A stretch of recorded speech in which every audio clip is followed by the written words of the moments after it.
근데 우리가 지금 같은 업종이잖아요.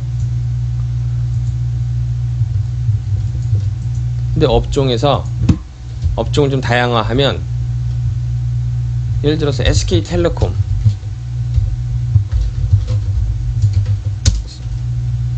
뭐 KT, LG U+,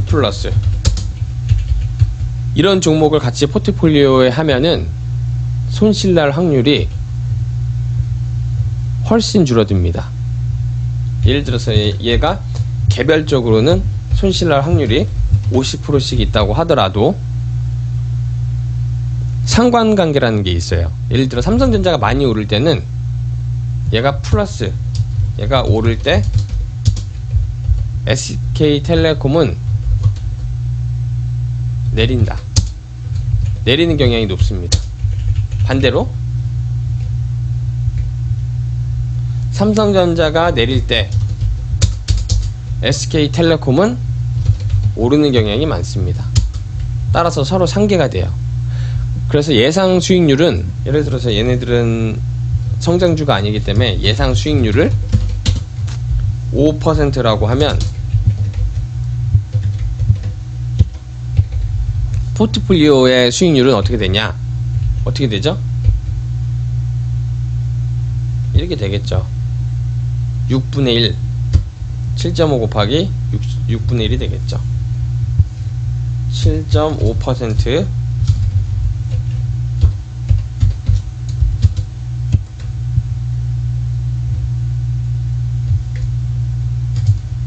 6분의 1에 7.5%가 6개 있으니까 결국 7.5%가 되겠죠.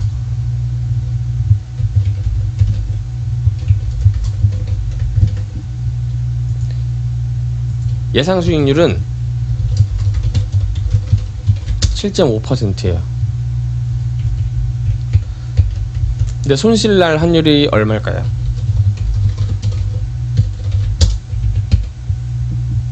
이거는 0.5 곱하기 0.5 곱하기 0.5 곱하기 0.5 곱하기 0.5 곱하기 0.5. 실질적으로는 이거보다 더 작습니다. 그러나 0.5로 했을 때 1.6%예요. 그러니까 우리가 분산 투자를 하면 할수록 손실날 확률이 줄어든다. 그렇죠? 손실날 확률이 줄어들면 많이, 아까 호동처럼 많이 벌고 많이 잃는 것보다 좀 상대적으로 적게 벌고 적게 잃는 것이 장기적으로 봤을 때 높은 수익률을 기록하더라. 그겁니다. 이게 복리고 분산 투자입니다. 근데 여러분이 한 종목에 50%, 30%를 투자해서, 그것도 상한가 가는 급등주에 투자해서 20%에 5%의 손실을 기록했다고 하면 그거를 복구하는 것은 굉장히 어렵습니다. 1%, 2% 분산 투자를 통해서 포트폴리오 전체가 1%, 2% 떨어지는 거, 2%, 3% 떨어지는 것은 크게 부담되는 수준이 아니에요. 근데 50% 떨어졌다고 하면 1억이 5천만 원이 되죠. 5천만 원에서 1억이 다시 되려면 얼마가 돼야 되는 줄 아세요? 수익률이? 50%가 아닙니다. 그 다음에는 100%가 돼야 됩니다. 만약에 몰빵을 한다고 하면. 분산 투자는 그거예요. 따라서 비중은 적게 다양한 스타일로 분산 투자를 하는 것이 손실을 낮추는 것이다. 그러면 복리 효과를 극대화하는 것이다. 이렇게 설명드리겠습니다. 저는 한 4, 50종목 가지고 있습니다. 제가 여건이 된다면 더 가지고 있고 싶어요. 왜냐하면 이렇게 설명을 해드릴게요. 1년에 10% 이상 성장하는 기업이 있습니다. 근데 어떤 회사는 지금 당장 내일 주가가 올라갑니다. 기업 가치를 반영하는 거죠. 그런데 어떤 회사는 뭐 한 5개월, 6개월, 심지어 1년이 다 돼야지 기업 가치에 반영됩니다. 한 종목만 사면 당장 내일 오르면 상관이 없겠지만 1년 후에 주가가 변동한다고 하면 어떻게 해요? 마냥 기다릴 거예요? 버틸 수 있습니까? 못 버티죠. 그러니까 자꾸 매매를 하게 되는 거고. 그런데 이거를 예를 들어서 12종목에 나누어서 분산 투자를 했다. 그러면 평균적으로 한 달에 한 종목씩은 주가가 올라가더라. 이익 실현을 할 수 있겠더라. 그리고 만약에 이걸 24종목으로 했으면 2주에 한 번은 내 종목의 주가가 한 종목은 올라가는구나. 만약에 48종목을 투자했다면 매주 한 종목씩은 이렇게 잘 올라가는구나. 이런 것을 경험할 수 있습니다. 정말 농사랑 똑같습니다. 씨앗을 많이 뿌려놔요. 잘 자란 것부터 수확하는 겁니다. 수확하고 그 돈으로 또 모종을 사서 심습니다. 또 자라면 수확하는 거고요. 그게 투자입니다. 그게 복리가 되면, 복리 효과가 되면 위에 설명드린 것처럼 1년에 안정적으로 20%의 투자 수익만 올려도 1억이 6억이 됩니다. 1000만원이 6천만원이 돼요. 근데 20%를 어떻게 올리냐?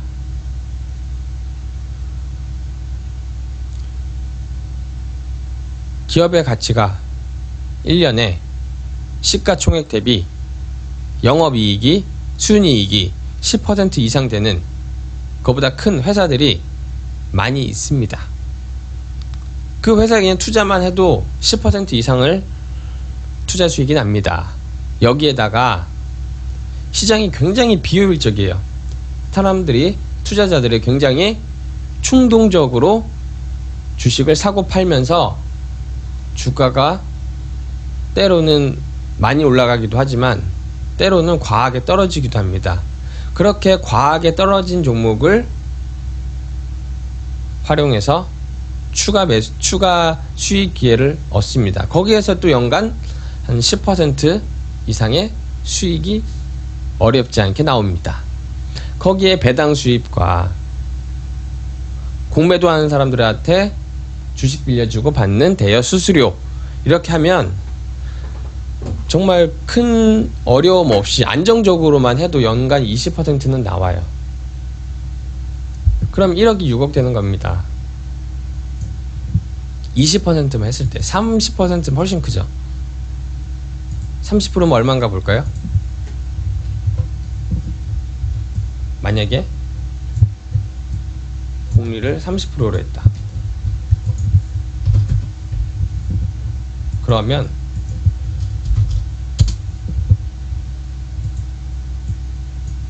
13억이 됩니다. 10년 후에 13억이 돼요. 엄청나죠? 이게 복리입니다. 복리. 하지만 우리가 저 복리의 최종 결과만을 믿고 1년에 30%씩 내겠다고, 40%, 50%씩 내겠다고 무리하게 되면 그 무리한 만큼 이 호동처럼 손실도 커질 수밖에 없어요. 변동성이 커질 수밖에 없습니다. 그래서 제가 보는 바로는 20%에서 한 30% 이 사이를 안정적으로 내는 게 이 장기적으로 봤을 때 매우 안전하다. 그리고 수익률이 나쁘지 않다. 저는 이렇게 말씀드립니다. 좀 이해가 되셨나요?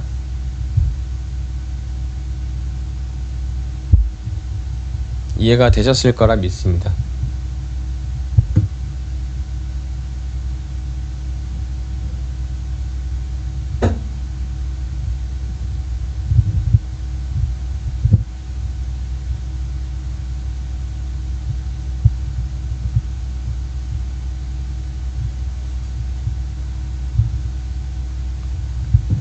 그렇죠. 그러면 이제 주식시장 다시 한번 볼게요.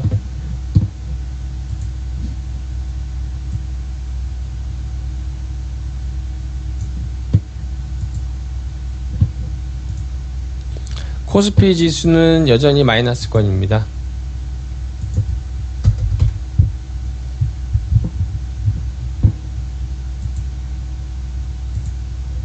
수급을 보면은 오늘 장중에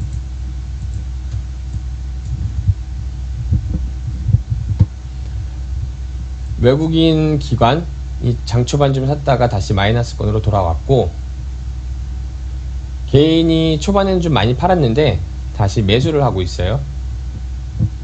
코스닥은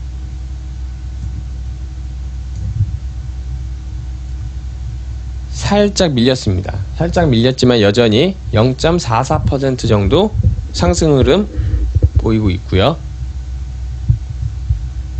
코스닥은 외국인이 계속 사고 있습니다. 개인은 팔고요. 외국인이 이렇게 계속 사는 이유는 여전히 장기적으로 좋게 본다, 중장기적으로 좋게 본다, 그 연장선상에 있다, 이렇게 보시면 됩니다.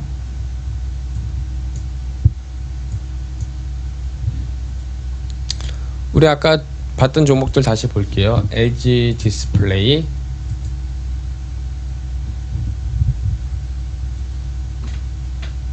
뭐 양호한 흐름 계속 이어가고 있습니다.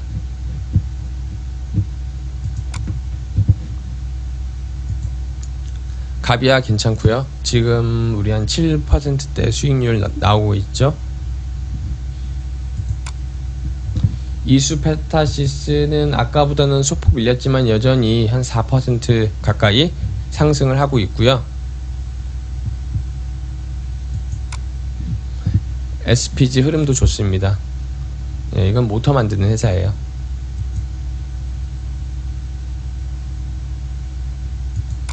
동아 ST 좋고, 대웅제약 좋고. 대웅제약 아시죠? 우르사 파는 회사. 근데 이 회사를 보는 포인트는 그 나보타예요. 나보타 보톡스. 2014년 4월에 국내에서 출시되었고요. 작년 한국 업체로는 처음으로 나보타의 미국 임상 3상이 통과되었습니다. 올해 상반기에 그 생물학적 허가 신청서 제출할 거고, 그리고 내년 상반기에는 미국에 발매가 될 거예요. 아무튼 이 회사의 대웅제약의 주가는 나보타에 달렸다, 그렇게 보시면 됩니다.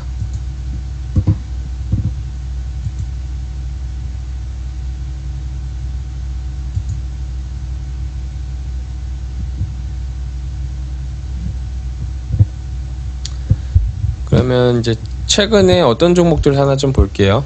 대형주에서 외국인과 기관 투자자들이 어떤 종목을 꾸준히 매수하고 있는지 한번 살펴보겠습니다.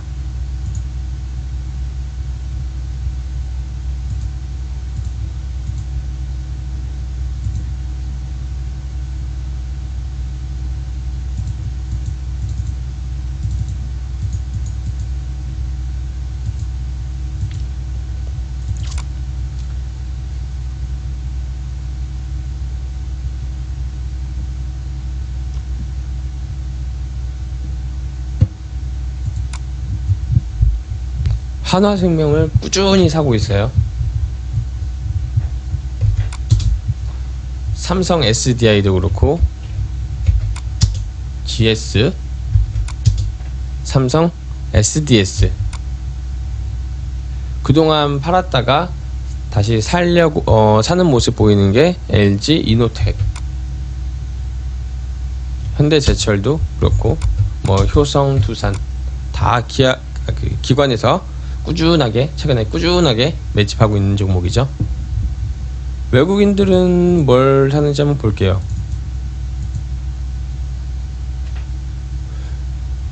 코스피 대형주 중에서는 KCC를 지금 꾸준히 사고 있네요. KCC는 목표 주가가 48만원으로 하향되었습니다.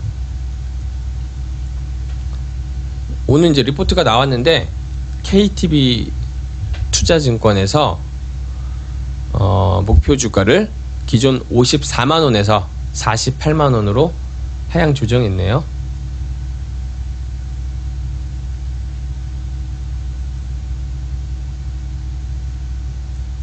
이유를 보니까 KCC는 현대중공업 등 투자자산 가치 상승이 부각되며 저점 대비 주가가 28% 상승한 상황인데, 현대중공업 분할로 KCC가 보유한 지분 가치 역시 37% 상승했다는 얘기고요. 근데 투자자산 가치가 상승했지만 실적 변동성이 좀 높아져 가지고 영업 가치를 좀, 이 회사에 대한 영업 가치를 좀 낮게 평가한 겁니다. 그래서 목표 주가를 하향했는데, 제가 볼 때는 뭐 여전히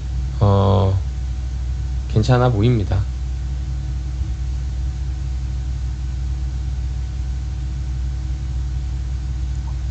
전국 아파트 입주 물량이 2분기 뭐 7만 6천, 3분기 10만 1천, 4분기 12만 7천호로 계속 증가할 것인데, 그럴 예정인데, 건자재 부문 성장률이 연간 14.8%나 될 거라고 하네요. 네. 올 연말까지 계속 좋아 보이네요. 그렇지만 투자할 종목은 글쎄요, 일단 주가가 많이 올라서 지금 당장 들어가기는 그렇죠. 못 들어가는 게 아니라 안 들어가는 거죠. 네. 그 다음에 외국인이 계속 매집하고 있는 코스닥 대형주,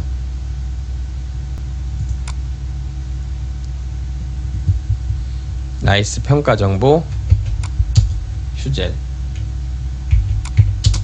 에머슨 퍼시픽. 특별한 내용은 없습니다. 사고 있네요.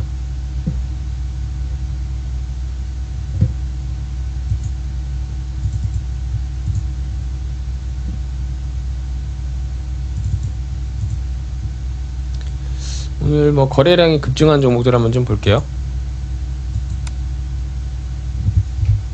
좀 찾아보겠습니다.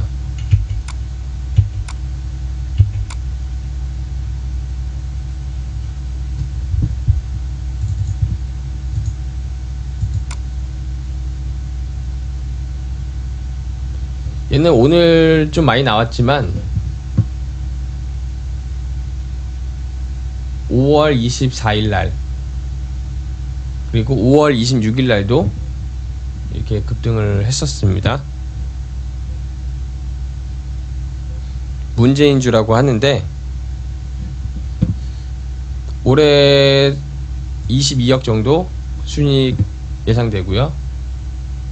800억이니까, 시가총액이 800억이니까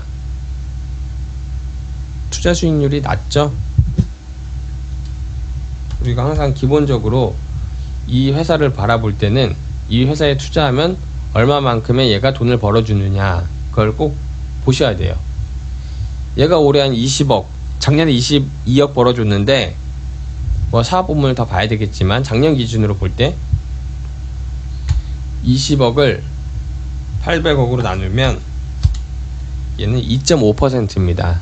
기본적으로 수익성이 높지가 않아요. 자본 총계는 2125억이에요. 근데 대신 얘는 돈은 많이는 못 벌어주지만 이 회사의 장부 가치는 높다, 이렇게 보시는 겁니다. 그러면 이제 사업을 봐야죠. 이게 어떤 회사인지. 2012년에 신한스펙 1호와 합병하여 스펙을 통해서 코스닥 시장에 상장을 했군요. 자동차 부품 사업이고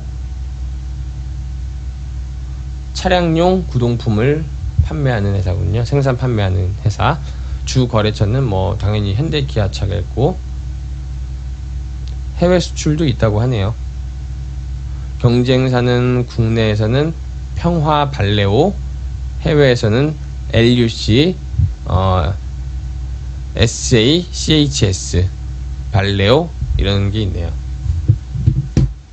그러면 우리가 이제 종목을 봐요. 종목을 봤을 때 사야 되냐 말아야 되냐. 첫 번째, 제가 방금 말씀드린 것처럼 자본 총계와 순이익을 보세요. 두 가지.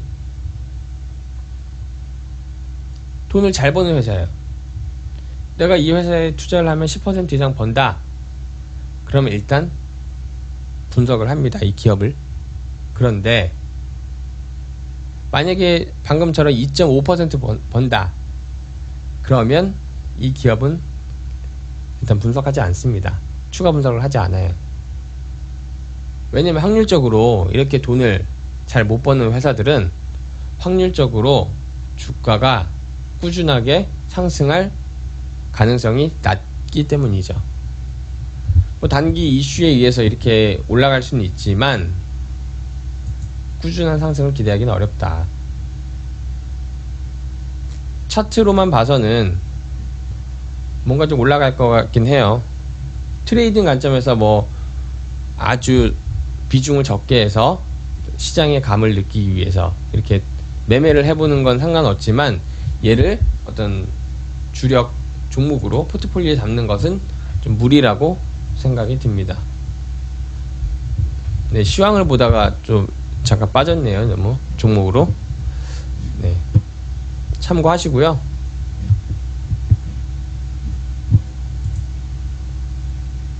코스닥이 다시 좀 올라오고 있고 코스피는 뭐 그대로고. 오늘의 관전 포인트는 코스피가 아니라 코스닥이다.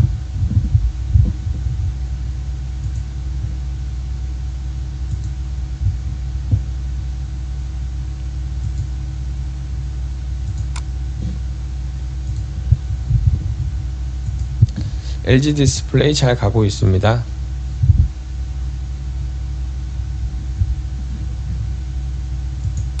이수 페타시스, 그리고 오전에 AS 했던 SK 케미칼, 우리가 얼마까지 보기로 했죠? SK 케미칼은 시가총액이 1조 7,300억까지 본다. 지금 투자하면 한 7.5%의 수익률을 예상한다. 그랬죠?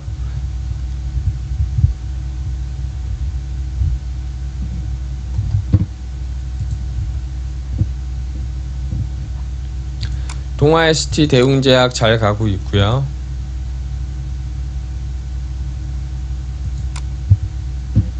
대신증권 우는 우리 거의 비중은 이제 얼마 안 남았죠? 올라오면서 계속 이익을 실현했기 때문에 현재는 한 21.2% 정도 지금 수익 중인데 이제 뭐 비중이 이제 거의 얼마 안 남았어요. 한 4분의 1, 5분의 1 남았죠?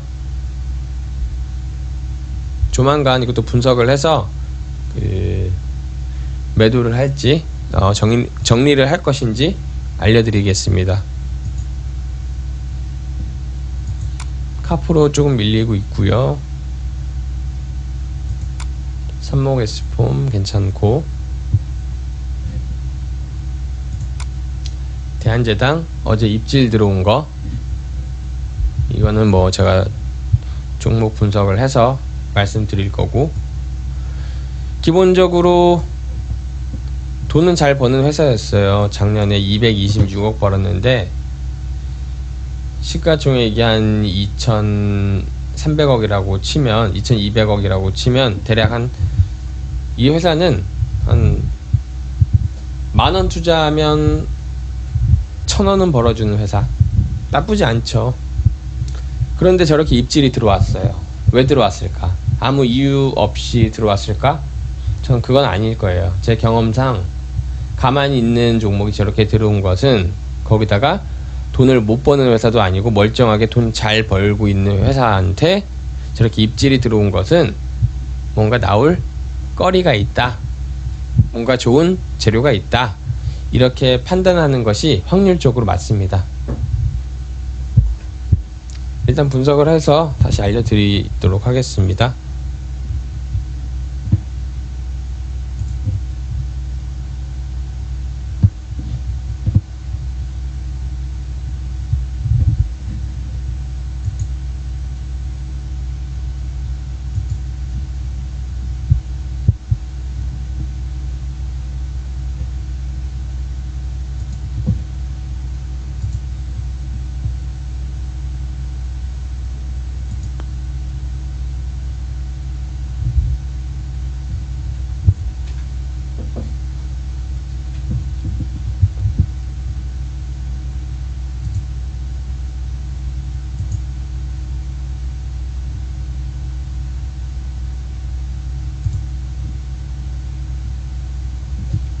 미국이 다음 달에 금리를 올릴 것이다, 이런 전망이 거의 지배적이에요. 그리고 실제로 올릴 것 같고 거의 올린다고 보면 되는데, 단기적으로 충격이 있을 수는 있습니다. 하지만 우리가 정확히 알고 있어야 돼요. 중앙은행에서 금리를 올린다는 얘기는 지금 충분히 경기가 충분히 좋기 때문에 금리를 올려도 된다. 지금 경기가 좋아서 물가가 상승하기 때문에 오히려 경제 부양보다는 물가를 잡는 게 더 중요하다, 이렇게 보는 거기 때문에 금리 인상을 악재로 보면 안 됩니다. 금리 인상은 중장기적으로 호재예요. 경기가 좋아진다는 의미입니다. 물론 미국 경기가 지금 거의 정점에 와 있다는 의견이 좀 있습니다. 하지만 정점 부근에 오더라도 바로 이렇게 꺾이는 게 아니라 완만한 흐름이 꽤 오랜 기간 이어질 수 있다.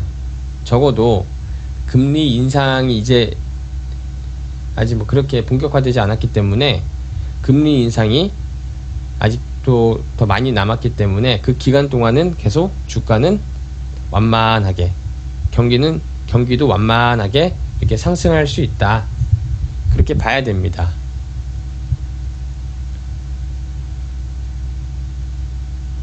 미국 금리가 절대 위험한 불씨가 아니에요.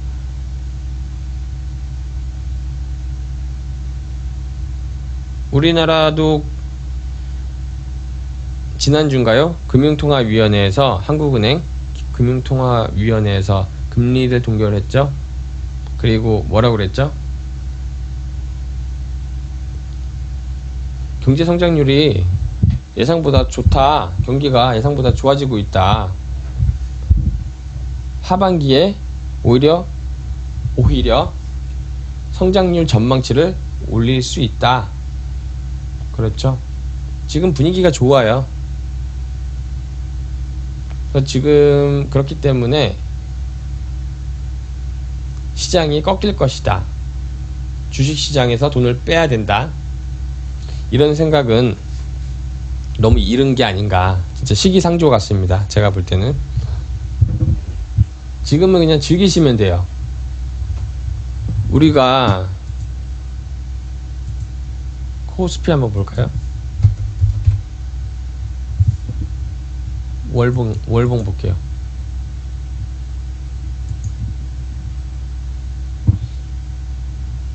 (2007년) 고점 찍고 2008년 금융위기가 왔죠. 그리고 나서 V자 반등을 하긴 했어요, 2011년까지. 근데 우리가 2007년도 고점 부근, 그 2000포인트 넘었는데 몇 년이죠? 1, 2, 3, 4, 5, 6, 7, 8, 9, 10. 10년 됐습니다. 10년 됐는데도 여전히 2000포인트 초반이었어요. 그동안 기업들은 계속 벌어들인 이익을 회사에 쌓아놨습니다. 기업의 장부 가치가 엄청나게 올라갔어요. 그런데도 불구하고 코스피 지수는 거의 그대로였어요. 10년간.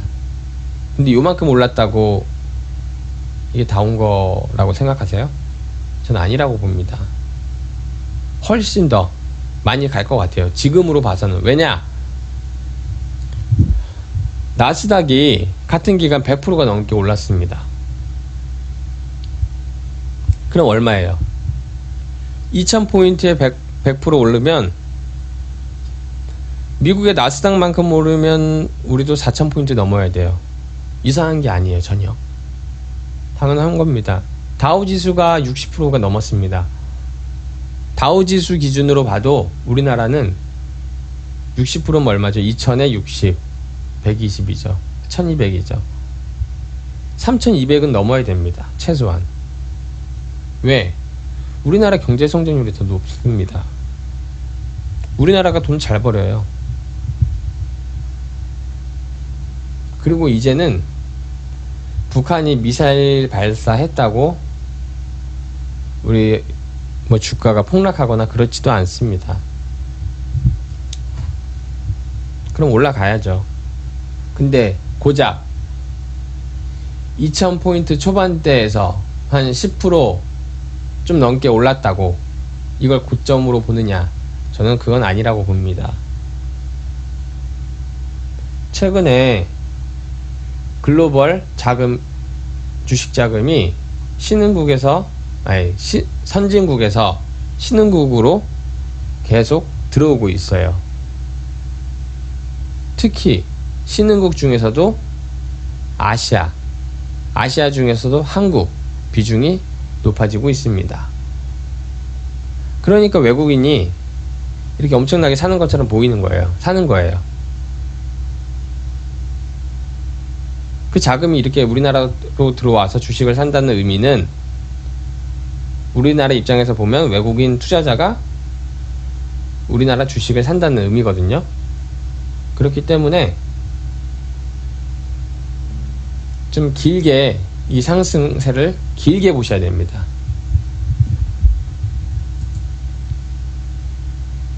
근데 너무 가파르니까 최근에 너무 가파르죠? 이렇게 봐도. 그러니까 차익 실현 욕구가 좀 강해지고 이제 그런 생각들을 하는 거예요. 이제 차익 실현 욕구가 강해지면서 좀 조정을 받을 텐데 이런 생각을 하니까 그래 그럼 나도 좀 쉬어가자. 그럼 저 사람도 그래 나도 좀 쉬어가자. 또 다른 사람도 나도 좀 쉬어가자. 그러면서 다 같이 합의된 조정이 나오는 겁니다. 근데 조정을 받을 때는 어떤 조정을 위한 변명거리가 필요합니다. 근데 지금 변명거리가 또 만들어지고 있어요. 중국 경제 상황 좀 안 좋다. 무디스에서 국가 신용 등급을 강등했는데 한 번 더 할 수도 있다. 뭐 그런 얘기가 있고, 소비 증가율이 GDP 증가율보다 더 처음으로 낮게 형성됐다. 가계부채도 높은데, 그러니까 중국 얘기예요. 가계부채가 높은데 기업부채는 심각하다. 정부가 돈 풀어서 했는데 너무 이제 재정이 악화되는 것 같다. 안 좋은 상황 같다. 트럼프 뭐 탄핵될 수 있다. 뭐 테러 발생했다. 북한 미사일 쐈다. 뭐 여러가지 뭐 변명거리로 여기다 갖다 붙이면서 코스피 조정을 얘기할 수는 있습니다만, 이 조정의 기회는 우리가 조정을 포트폴리오 조정의 변경의 기회로, 비싼 주식을 싸게 사는 기회로 이렇게 활용을 해야 됩니다. 코스닥은 부담이 없어요. 최근에 안 올랐기 때문에. 코스닥 시장이 안 좋다고 하는데 여러분께 뭐 한 가지 보여드릴게요. 코스닥 시장이 안 좋은 건 아니에요. 코스피보다 안 오른 것 같죠? 코스닥이? 그렇지 않습니다. 코스피가 안 오를 때 작년이었죠? 재작년 바이오가 급등을 했잖아요. 바이오빨 코스닥 랠리가 왔는데 그때 코스피는 못 갔어요. 못 갔고 코스닥만 갔습니다. 코스닥은 쭉 갔다가 좀 내려왔지만 그래도 약간 어느 정도 높은 수준에서 유지하고 있는 거예요. 코스피는 이제 그거 따라가는 겁니다. 그거 한번 보여드릴게요.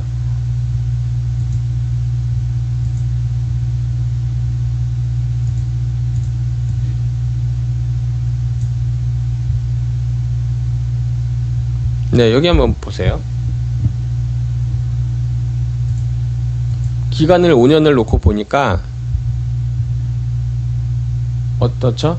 2015년 초만 해도 이 시점이 같다고 치면 코스닥은 이렇게 올랐어요. 그러는 동안 코스피는 그냥 뭐 계속 박스권에서 횡보를 했습니다. 코스닥이 이만큼 올랐다가 이렇게 내려왔습니다. 그리고 이렇게 오른쪽으로 기고 있는데 코스피는 오른쪽으로 기다가 이제 올라와서 코스닥이랑 키 맞추기를 키높이를 맞춘 겁니다. 그런데 사람들은 또 아유 코스닥 투자하면 안 돼. 코스피를 사야 되는데 이렇게 얘기를 하는 거예요. 그냥 기업 가치가 올라가는 주식에 기업에 투자를 하면 코스닥이 오를 때도 오르고 코스피가 오를 때도 오르고 꾸준하게 올라갑니다. 그렇게 투자하세요. 네, 시황은 이렇게 보시면 되고요.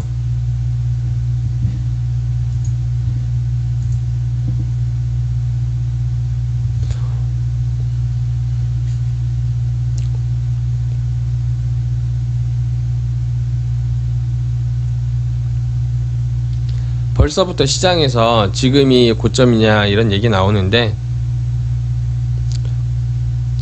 그렇게 보지 않고요. 만약에 설령 가령 지금이 진짜 고점이라고 하더라도 우리가 무리하게 그 주식을 사고 팔 필요가 없어요. 시황에 따라서 이 포트에 우리 투자 자산의 비중을 변경하면 예를 들어서 1억 투자하고 있는데 50%를 팔고 50%를 현금으로 갖고 있다. 그렇게 투자할 거면 차라리 선물 투자를 하세요. 시장에 베팅을 하는, 시장이 오르고 내림에 투자를 베팅을 하는.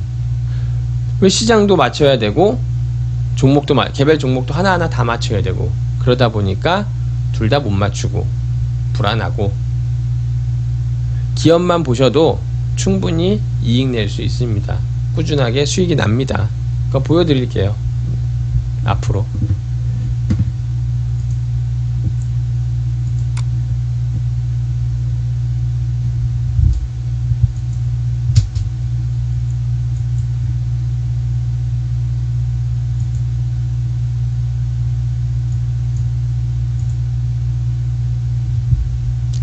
현재 시간이 이제 11시 59분입니다. 벌써 이제 점심시간이 다 되었네요. 점심 맛있게 드시고요. 오늘 방송은 여기까지 하겠습니다. 오늘도 한 2종목 정도 더 제가 분석을 하고요. 이따가 오후에 그렇게 해서 내일 또 AS를 해드리도록 하겠습니다.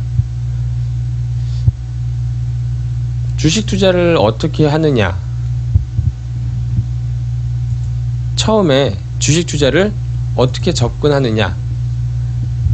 그게 여러분의 평생 재테크, 평생 투자 수익을 결정합니다. 그리고 심지어 여러분의 건강을 결정합니다. 주식 투자를 하면서 스트레스를 받는 사람들이 은근히 굉장히 많습니다. 근데 그럴 필요가 없어요. 절대 스트레스 받으면서 불안해하면서 주식 투자하지 마세요. 돈 잃고 건강 잃고 시간 버리고 아시겠죠? 네, 그러면 오늘은 이것으로 방송을 마치도록 하겠습니다. 네, 내일 뵙겠습니다. 감사합니다.